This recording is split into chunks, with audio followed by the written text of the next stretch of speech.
And gentlemen, I've always told you here that in politics there are no permanent friends, but only permanent interests. Today, I have two top stories for you that were majorly based on the events that happened yesterday surrounding a church event that Rigathi Gachagua attended. And without further ado, let's get into it.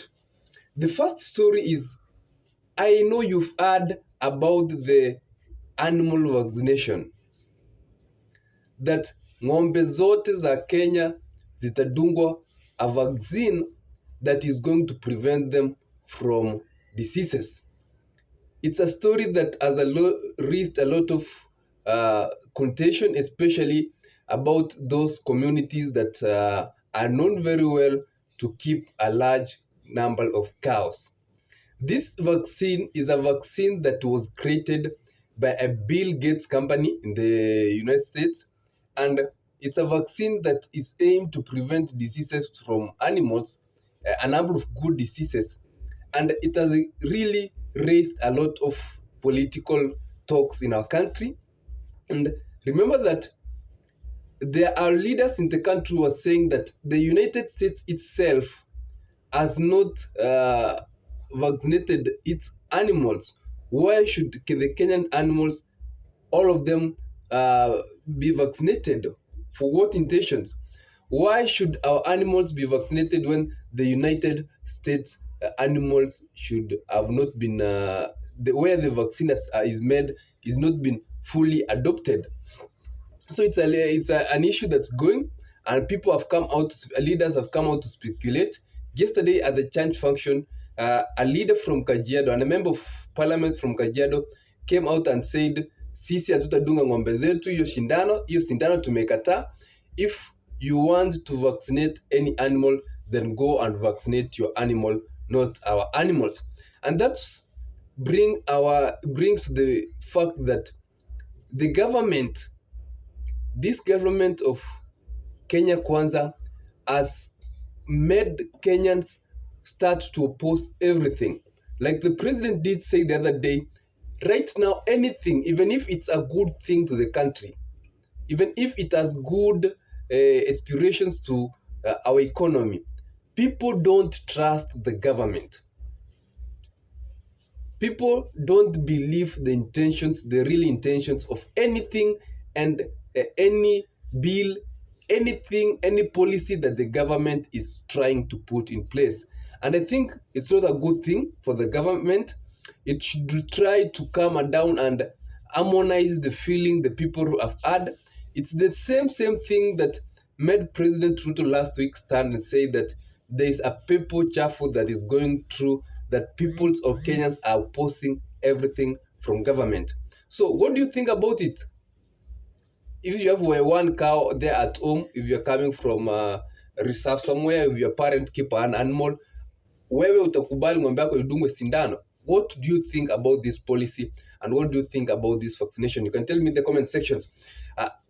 To our second story that forms majorly our analysis today, it's the story that I had done yesterday about looming cabinet positions that were going to be given to the Mount Kenya region. And remember that after the meeting that happened where Ruto visited Uhuru at Gatundu, that was last week, there were speculations about Uhuru being given some cabinet positions in William Samoei broad-based government. And I did that story yesterday. If you have not watched it, you can go to my handle. It's the last story after this video of today. And among those cabinet secretaries that had been being speculated is Mutahi Kagwe, and the second one is Uhuru's brother Moi Kenyatta. And yesterday I watched closely a function where Rigathi Gachagua attended a church function in Nyeri, and the leaders have come out to say that they don't want any cabinet positions, and they were asking the congregation whether they are ready to be given any cabinet positions from the Ruto broad-based government.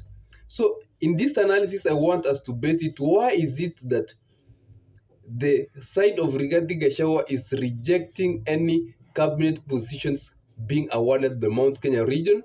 And why is it, if they are going to be awarded, why is it important for the William Samoei Ruto government to appoint these cabinet positions to government? Remember that the position of the cabinet interior uh, is still vacant.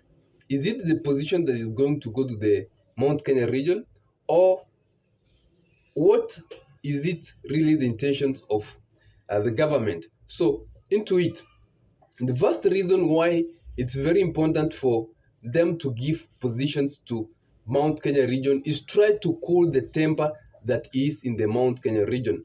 If you saw on the Jamhuri celebrations, the president's speech could not be read in the Mount Kenya region.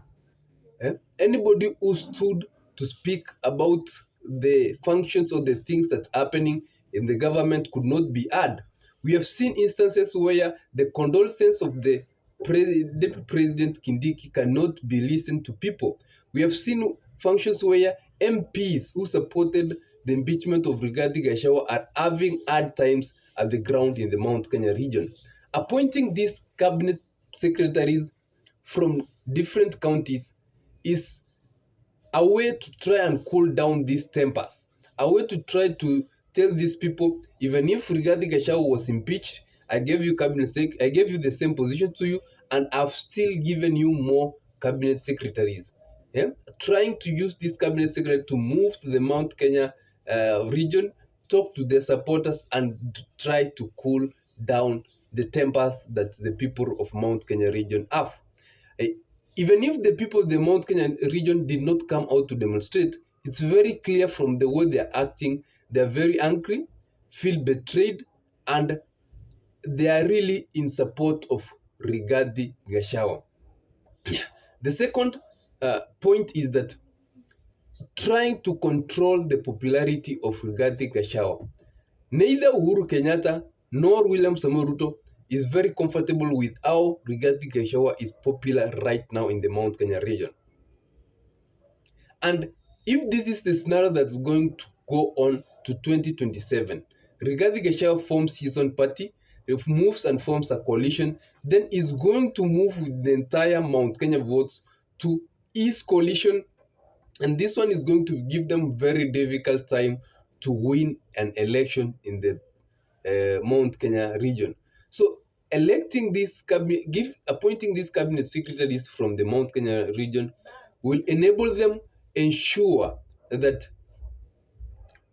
these cabinet secretaries will try reduce the popularity by trying and to sell William Samoei Ruto's policies, good policies to the Mount Kenya region, and trying to harmonize. After harmonizing the ground there, they try and invite that perceptions the people had about Ruto previously. One of the key functions that these cabinet secretaries are going to do to reduce the Rigathi Gachagua popularity in the Mount Kenya region. Remember that Uhuru Kenyatta has not spoke anything, is not supported any coalition, and if in any case he is going to support any coalitions, he needs these cabinet secretaries to have already made the ground ready. He received a very hostile Mount Kenya region when he decided to support Raila Odinga. Should it be the same in 2027, it won't be a very, very good thing at that time. So it's also another strategy to try and make Uhuru Kenyatta popular, so that in 2027, when he forms or he decides to support whoever coalition, he might even decide to support William Ruto. Then these are the members of cabinet who will try to move to the people and come out with some votes from the Mount Kenya region. The last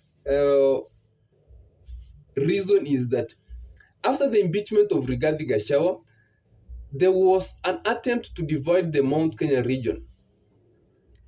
In Kenya, if you fail to get votes from a certain region, you try to divide those votes so that they cannot work against you.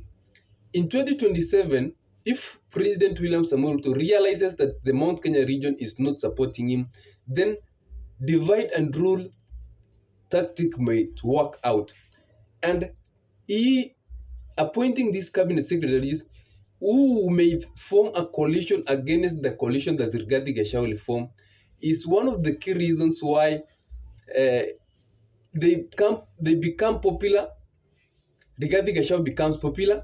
This if these cabinet secretaries move to a certain different party, uh, other than that of Rigathi Gachagua, they move maybe with a 10% or 20%, they will have divided that voting block from the Mount Kenya region, which will work in favor of the William Samoei Ruto coalition at that time, if it won't be coming from the Mount Kenya region. And why do you think the Rigathi Gachagua side is opposing these cabinet secretaries? The same reasons I've said here. They fear that giving these cabinet secretaries to the people of the Mount Kenya region is trying to reduce the popularity of Rigathi Gachagua. Rigathi Gachagua understands very well that he is very popular in the Mount Kenya region. We have seen him talking to people, to churches, to funerals, even through mobile phone, and people are very excited to listen to him. People are not hiding the joy and the support they have for Rigathi Gachagua in the Mount Kenya region. And